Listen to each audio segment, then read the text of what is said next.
যখন একটা বাচ্চা পেটে আসে কয়দিন পরে আল্লাহ আত্মা দেয়? 4 মাস পরে। হ্যাঁ, 4 মাস পরে দেয় আত্মা। আচ্ছা, 4 মাস পরে দেয় কেন?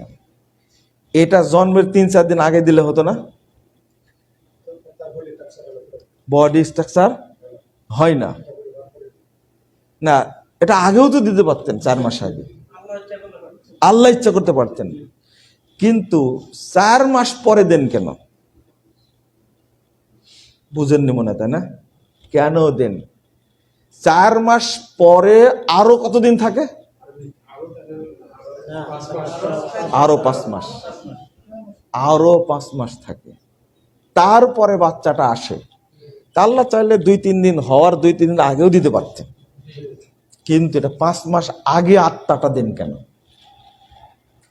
আর আপনি মোবাইল সম্পর্কে কিছুই জানেন না, কিন্তু পেট থেকে জন্মের পরেও সব জানে। কিন্তু দেখবেন এক একটা বাচ্চা এত এক্সপার্ট, আরে ভাই আমাদের বাচ্চা কাচ্চা আছে, আমরা বুঝি তো এটা। আর বলবেন না যে আমি বুঝি না, বুঝি, আমরাও বুঝি। কেমনে বুঝলো এগুলো সব? আগে ভাগে সব কোথা থেকে নিয়ে আসে? মাকে অনুসরণ করে, বাবাকে অনুসরণ করে। তাহলে পেট থেকে পড়ার পরে মাকে কেমনে চিনেও? পেট থেকে পড়ার পরে বাবাকে চিনে কেমনে? অন্য কাউকে চিনে না, বাবা মামাকে চিনে। এটা আল্লাহ রাব্বুল আলামিনের একটা হিকমা। ওখান থেকে শিক্ষাটা শুরু হয়। তো বউটা যদি ওই রকম হয়, তাহলে বাচ্চাটা কেমন হবে? ওই রকম হবে। 18 বছর বয়সে বিদেশে আসছেন, 25 বছর বয়সে বিয়ে করেছেন।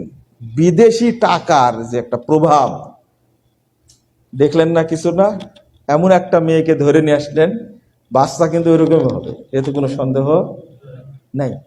এটা খেয়াল করেন। এখানে আর বেশি বললাম না, শুধু এতটুকুই বলে রাখলাম, পরে আবার রাগ করবেন।